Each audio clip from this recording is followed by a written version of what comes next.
El proyecto de doctorado que estamos desarrollando aquí en CICATA lleva por título Sistema Instrumental para determinar fuerza de impacto.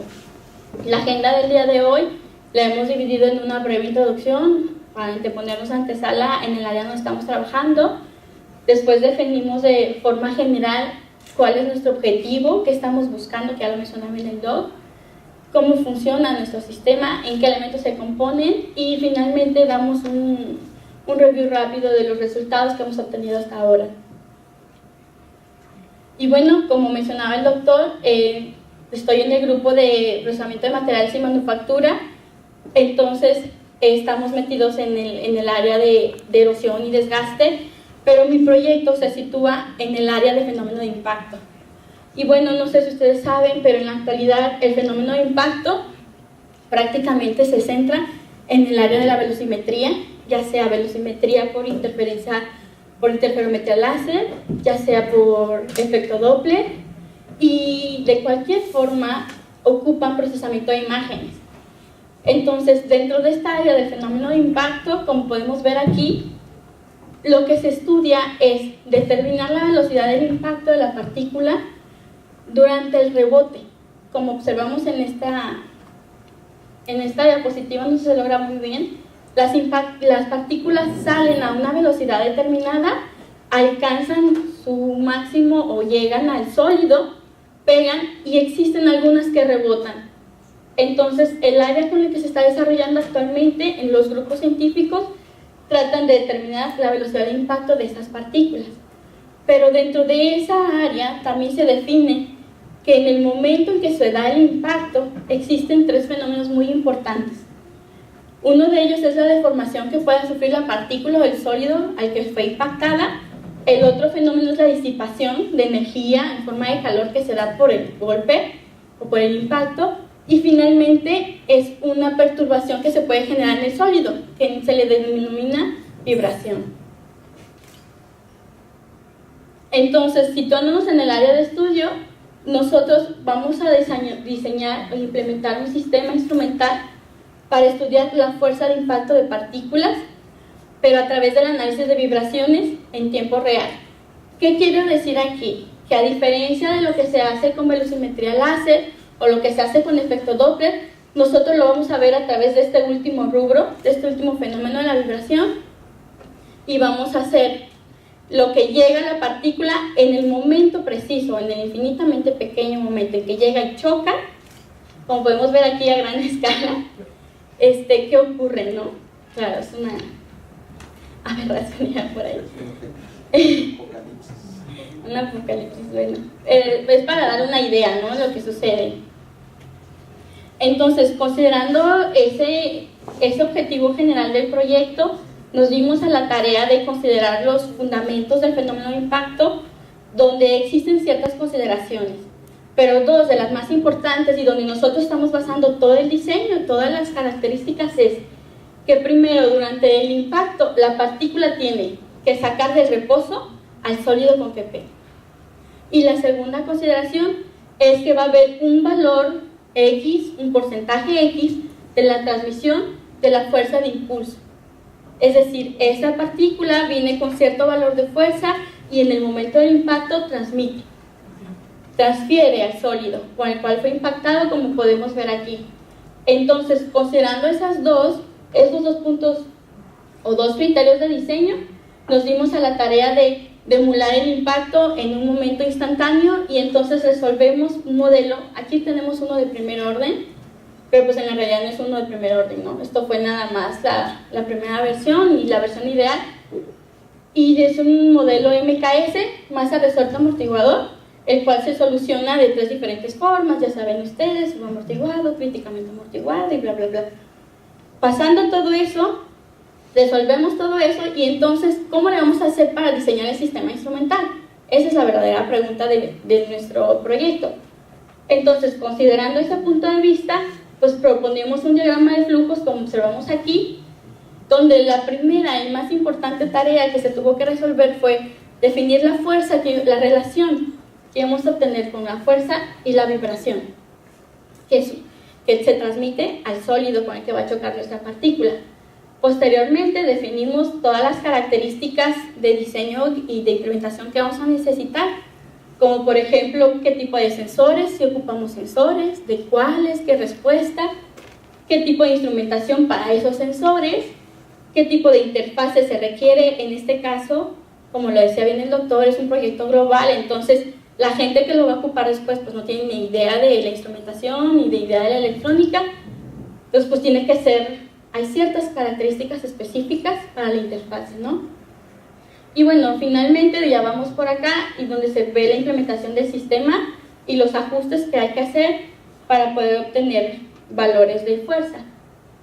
Entonces, planteando todo este panorama, nuestro diagrama general consiste en tomar aceleraciones o vibraciones que se detectan en el sólido, hacer matemática, hacer procesamiento de cómputo para obtener desplazamientos y a partir de allí plantear la ecuación de fuerza.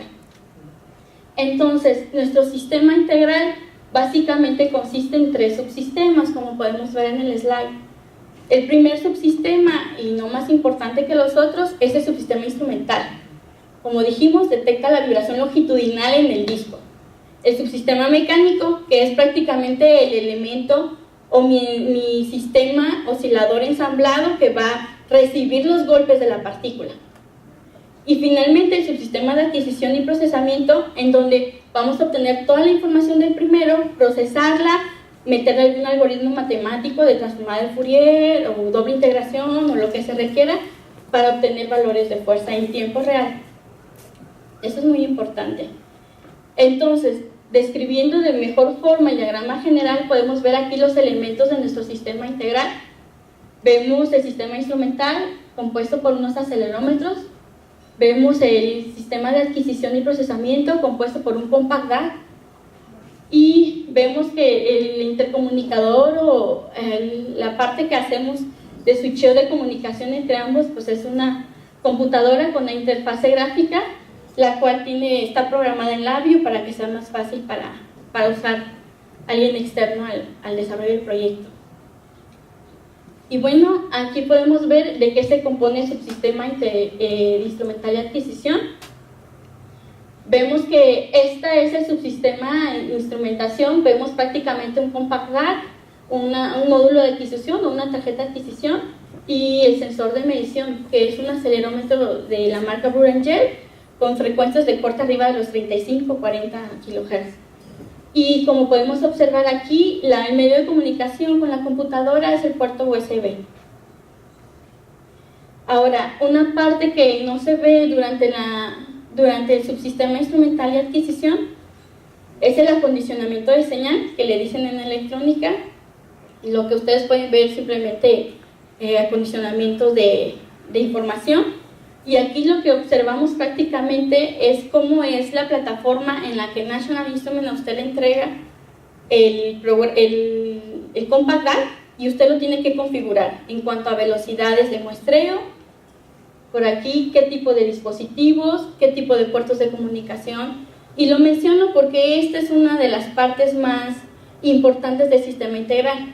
¿Por qué? En caso de que no se haga un adecuado acondicionamiento de señal, es imposible que aunque yo esté recibiendo impactos en el sólido, como vamos a ver, no voy a estar detectando nada, ¿no? O sea, los acelerómetros pueden estar, el programa puede funcionar, pero el acondicionamiento, el hecho de que los dos hablen el mismo español o que los dos hablen la misma velocidad del español, es lo que pues fundamenta la comunicación en tiempo real. Por tiempo real quiero decirles que es en el momento en que ustedes están impactando y en ese mismo momento la computadora está viendo señales, dibujitos, grafiquitas, ¿no? Está detectando. Ahora, después del MAX, vemos prácticamente la interfase que se desarrolló en Labview, también de National Instruments. Aquí vemos nada más una parte que es la parte matemática de cómo nosotros cambiamos los acelerómetros de valores de aceleración, milivolts por gravedad, a valores de desplazamiento, ¿no? En este caso vamos a tener órdenes de micrómetros.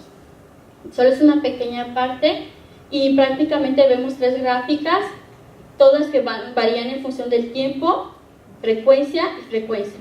Prácticamente esta nos va a indicar los valores de amplitud de la fuerza transmitida, y esta es cómo se está comportando los valores de entrada, ¿no? Después de hacer eso, nos damos a la tarea de proponer el subsistema mecánico. El subsistema mecánico básicamente es